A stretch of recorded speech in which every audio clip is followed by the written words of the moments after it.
terkait program, ada program PIP, lalu ada lagi program ibu menyusui ya Bu ya, stunting ya Bu, PMT, PMT, pemberian dan makanan tambahan, bantuan modal, betul, TKR, TKR. tenaga kerja mandiri. Bisa sudah jelaskan sedikit nggak Bu tentang program-program tersebut? Iya. Assalamualaikum warahmatullahi wabarakatuh. Berjumpa lagi dengan Urban Cirebon, saya dengan Mas Edi. Kali ini podcast Urban Cirebon itu tidak keluarin kopi seperti biasanya, tapi langsung menghubungi narasumber yang saya datangi kali ini, yang saya kunjungi adalah wanita-wanita hebat, seorang penggerak di kemasyarakatan dan juga anggota Dewan DPRI Pusat ya Bu ya, dari Partai Keadilan Sejahtera. Mungkin daripada saya salah sebut jabatan atau gelar, mungkin langsung saya perkenalkan saja dengan Ibu Neti Prasetyani, MSI. Ya. Selamat sore Ibu. Selamat sore, Assalamualaikum warahmatullahi wabarakatuh. Waalaikumsalam warahmatullahi wabarakatuh. Salam kenal dan semoga Urban Cirebon ini menjadi salah satu sarana untuk terus menebar kebaikan. Amin. Dan di sebelah Ibu Neti ada Ibu Husna atau Umi Husna. Beliau sebelumnya pernah kita podcast bareng. Beliau adalah seorang penggerak juga, penggerak kewanitaan di Kelurahan Argasunya dan Kalijaga ya Bu, iya, kalau tidak salah.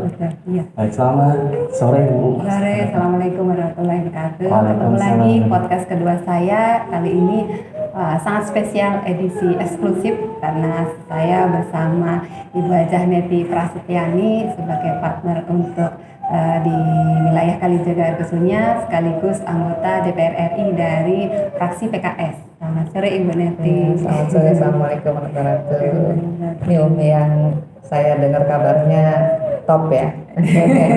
Banyak Ibu. Amin. Insyaallah. Iya, sore ini kita berbincang-bincang sedikit dengan Ibu Neti dan Ibu Husna, dan obrolannya santai aja ya Bu. Boleh. Ibu Husna ya, seperti Karena biasanya kan di warung kopi ya. ya, biasa di warung kopi. Saya duduk ini mungkin teman-teman melihatnya kebesaran ya. Bu Neti, ini waktu saya podcast dengan Umi Husna, beliau menjelaskan beberapa program yang menurut saya itu menarik dan ya langsung dirasakan oleh masyarakat. Apakah benar itu diturunkan oleh Ibu Neti atau sebagai apa itu Bu ya, dana aspirasi ya Bu ya, atau program pemerintah? Saya tuh kurang paham. Itu terkait program, ada program PIP, lalu ada lagi program ibu menyusui ya Bu ya, stunting PMT, ya Bu, PMT, pemberian makanan dan tambahan, bantuan modal, betul, TKR, TKR. tenaga kerja mandiri. Bisa sudah jelaskan sedikit nggak Bu tentang program-program tersebut? Iya. Jadi kan memang tugas anggota DPR RI itu adalah menjalankan fungsi pengawasan terhadap program-program yang digulirkan oleh pemerintah untuk masyarakat. Nah, di antara fungsi pengawasan yang kita lakukan, kita juga mendorong pemerintah untuk terus menajamkan program-program yang kabuktos, karaos, kahartos gitu ya, kalau orang Sunda bilang begitu. Tapi kalau orang Cirebon pokoknya bisa dirasakan, terbukti, dan juga masyarakat melihat buktinya gitu. Nah, jadi fungsi pengawasan itu kita lakukan dengan cara mendorong agar pemerintah di saat pandemi dan juga di masa-masa di mana masyarakat sedang berhadapan dengan ekonomi yang sulit, terus juga pekerjaan tidak semua tersedia bagi warganya, maka salah satu yang bisa dilakukan adalah memberikan skema bantuan dalam bentuk uang tunai. Nah, itu yang muncul dalam bentuk PIP, Program Indonesia Pintar. Kan kita juga sepakat bahwa salah satu tujuan bernegara itu adalah mencerdaskan kehidupan bangsa. Nah, jadi artinya untuk bisa mencegah anak putus sekolah, kemudian anak yang dalam situasi rentan tetap bisa melanjutkan pendidikan, maka dibuatlah program Indonesia Pintar. Itu juga merupakan aspirasi dari anggota DPR kepada pemerintah, dalam hal ini Kementerian Pendidikan dan Kebudayaan. Nah, tentu saja kita berharap yang kemarin disalurkan lewat Umi Husna ini bisa sampai kepada peserta didik sebagai upaya untuk memberikan kesempatan pada mereka akses pendidikan yang lebih, dan tentu kita berharap ke depan bukan hanya 1-2 orang ya, nanti bisa terus diperluas baik dengan skema reguler yang bisa dilakukan oleh pihak sekolah kepada Dinas Pendidikan maupun yang disampaikan lewat aspirasi anggota DPR RI. Seperti itu. Kesulitannya apa Bu saat menjalankan program yang Ibu Neti di lapangan Ibu ya? Di lapangan apa ya kesulitannya? Ada nggak kesulitan tersebut? Ada beberapa. Pertama kali di wilayah Kalijaga Argasunya, karena waktu itu saya sampaikan ini pemilu ya, kampanye ya, seperti itu. Karena memang masa-masa mendekati pemilu seperti itu. Saya sampaikan bahwa ini adalah program aspirasi yang tahun kemarin juga sudah bergulir dari Ibu Neti untuk wilayah Kota Cirebon, karena anggota DPR Kota kan ada 3 ya Bu ya, di Lemah Hungkuk ada Bu Cici, di Kesambi ada Pak Yusuf, kemudian Harjamukti Pak Jikarso. Makanya beliaulah yang menghandle dan lingkup wilayah juga sekitar beliau jangkauannya. Nah saat ini memang pas kebetulan saja momen mau pemilu dan saya dicalonkan, diamanahi dari PKS untuk ada caleg anggota DPR Kota Cirebon Kalijaga Argasunya. Makanya program aspirasi Bu Neti disalurkan lewat saya. Nah beberapa kesulitan memang tadi pertanyaan itu, oh ini ada apa seperti itu. Sensitif ya? Iya betul Bu. Jadi memang masyarakat ternyata cerdas gitu menilai ini momen-momen apa gitu. Setelah saya sampaikan, saya jelaskan, oh iya ini memang dana aspirasi dari PKS yang sudah bergulir tahun kemarin dan ini adalah tahun terakhir Ibu Neti. Memang harapannya ke depan kalau Bu Neti terpilih lagi ya Bu ya, ini bisa dilanjutkan gitu. Jadi mungkin saya luruskan sedikit bahwa itu bukan dana aspirasi ya, tapi adalah aspirasi yang kita ajukan sehingga dengan aspirasi itulah kemudian program Indonesia Pintar ini bisa kita alirkan sebahagiannya untuk anak-anak kita di Argasunya seperti itu. Aspirasi dari Partai Keadilan Sejahtera. Iya betul, dari fraksi PKS yang kemudian tentu saja kita berkoordinasi agar sedapat mungkin ada sebuah pemerataan begitu ya. Kalau tadi Umi Husna bilang kemarin-kemarin ada di Lemah Hungkuk misalnya ya, atau di beberapa tempat Kesambi dan juga Harjamukti, maka sekarang kita agak meluaskan pandangan kita karena ternyata wilayahnya Umi Husna juga perlu mendapatkan perhatian Bu, spesial Bu. Saya boleh minta bantuan. Boleh Bu ya tahun depan. Ya kalau PIP ini memang ditujukan bagi peserta didik di sekolah dasar, SMP dan juga SMA. Masih SD Bu, masih SD, masih kecil. Nah itu mungkin bisa dilakukan dengan 2 cara ya. Kita bisa mengajukan usulan kepada sekolah lewat sekolah, dan kemudian kalau kita masuk dalam Dapodik, kemudian ada nomor induk siswa nasional, ini dilengkapi ya dengan persyaratan yang lain, itu bisa diajukan secara reguler, Mas Edi.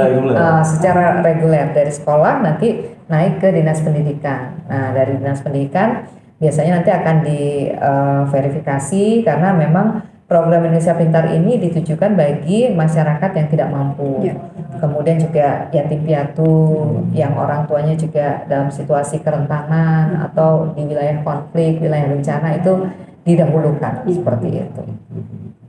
Nah itu yang terkait dengan program Indonesia Pintar ya. Tapi tentu saja saya berharap program yang lainnya juga tepat sasaran ya. Misalnya ya, ada TKM kalau nggak salah, ada tenaga kerja mandiri. Nah ini juga menarik Mas Edi untuk dielaborasi. Kenapa? Karena program tenaga kerja mandiri ini adalah juga usulan dari Komisi 9 kepada Kementerian Tenaga Kerja Republik Indonesia.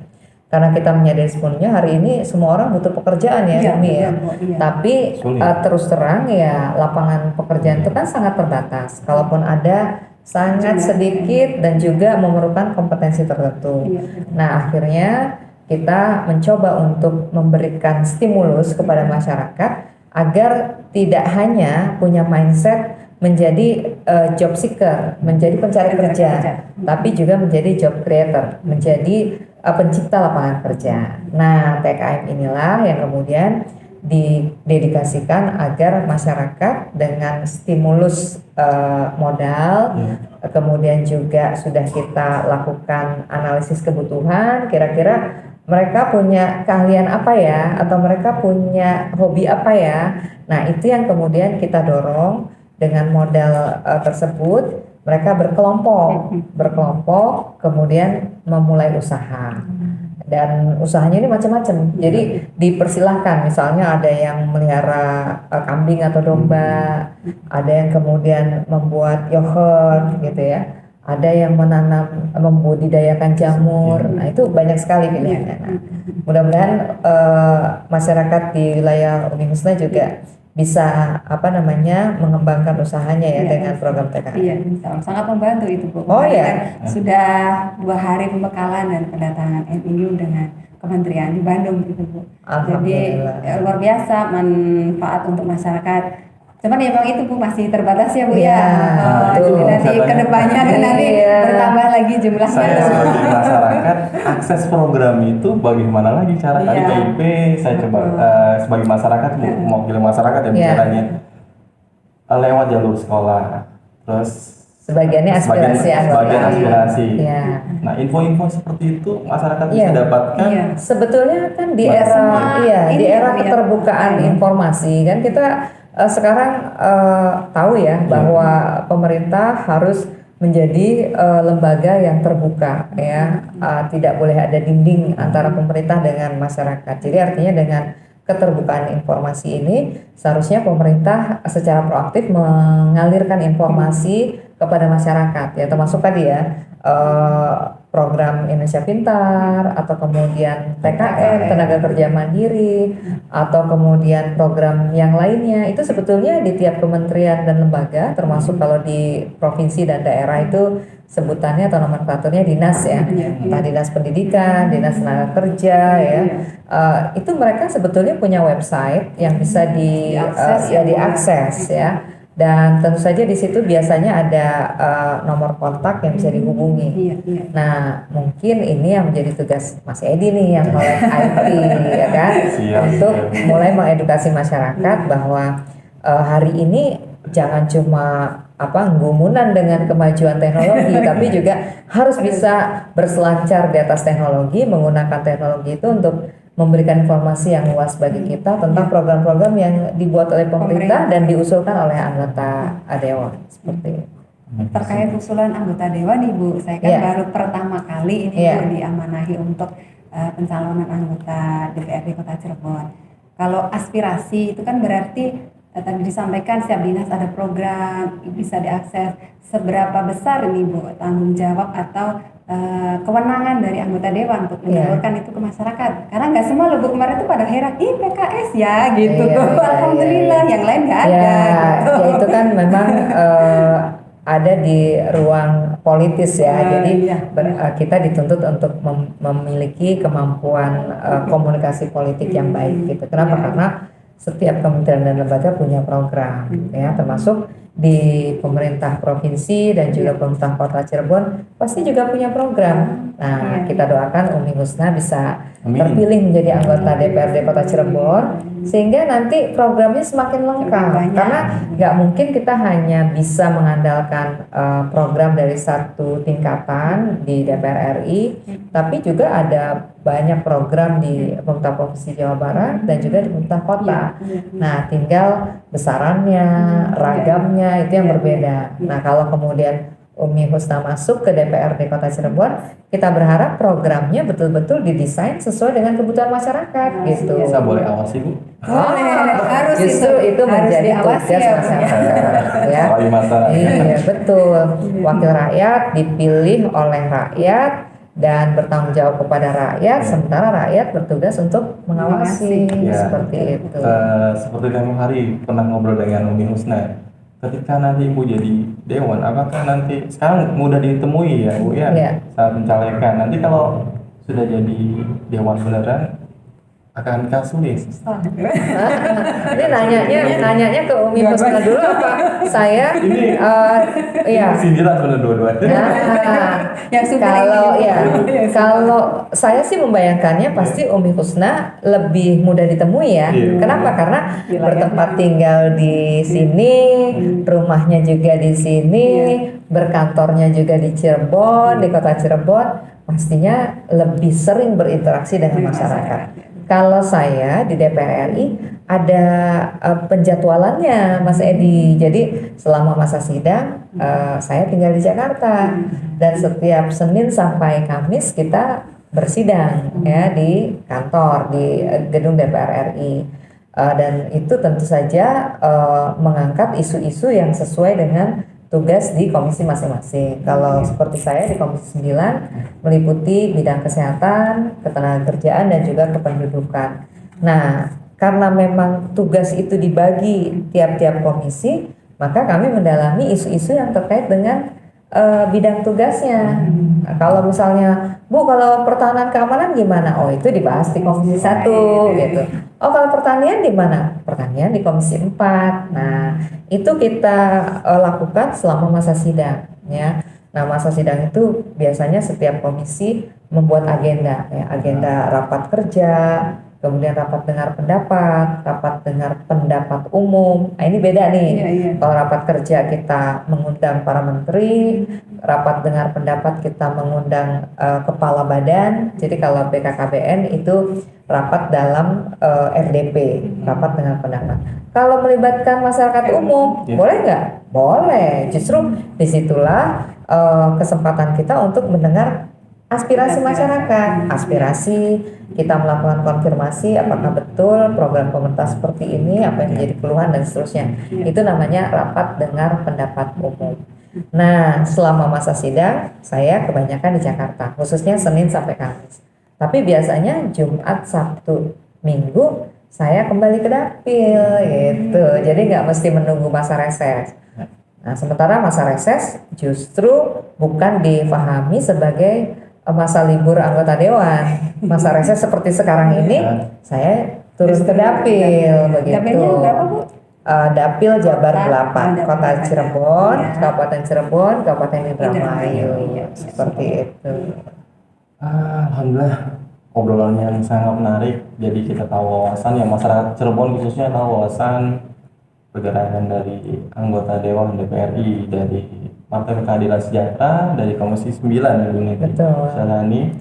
Ini terakhir Bu, pertanyaan terakhir, kan sudah program yang sudah digulirkan atas aspirasi PKS, harapan Ibu atas dari yang diturunkan program tersebut untuk kecamatan kelurahan Harjamukti dan Kelurahan Kalijaga dan Argasunya ya. Kok apalan saya sih ya? Saya Harjamukti Bu. Oh gitu. Ya. Itu apa itu? Ya, kalau harapan saya yang pertama tentu bantuan ini atau program ini dapat diterima oleh masyarakat sesuai dengan peruntukannya. Kenapa? Karena uang 500.000 untuk peserta didik di tingkat SD, 750.000 di SMP dan 1 juta rupiah untuk peserta didik di SMA itu bagi mereka besar ya gitu. Besar. Tapi kalau kemudian orang tua yang tidak memahami, khawatirnya nanti jadi cicilan motor gitu, atau enggak jadi sesuatu di atas meja makan. Padahal itu harus sampai ke peserta didik, memastikan mereka tetap dapat melanjutkan pendidikan. Ya, kan kita nggak mau toh jadi nonton dan tamu di negeri sendiri. Kenapa? Karena anak-anak kita nggak bersekolah. Nah itu yang pertama ya. Jadi sampai pada penerimaan manfaat sesuai dengan peruntukan. TKM pun juga seperti itu. Kita ingin masyarakat punya aktivitas ekonomi yang produktif dan kemudian bisa menafkahi keluarganya. Yang kedua, kita juga berharap dengan program-program seperti itu, Umi Husna makin dikenal di masyarakat sebagai orang yang responsif terhadap masalah di tengah masyarakat, begitu. Dan kalau kemudian hari ini kita sering mendengar politik, jangan alergi. Yang namanya perempuan bukan nggak boleh ikut politik. Jangan sampai difahami perempuan di dapur kasur sumur. Perempuan seperti Umi Husna sangat layak untuk kita dorong untuk menjadi anggota DPRD Kota Cirebon. Seperti itu harapannya.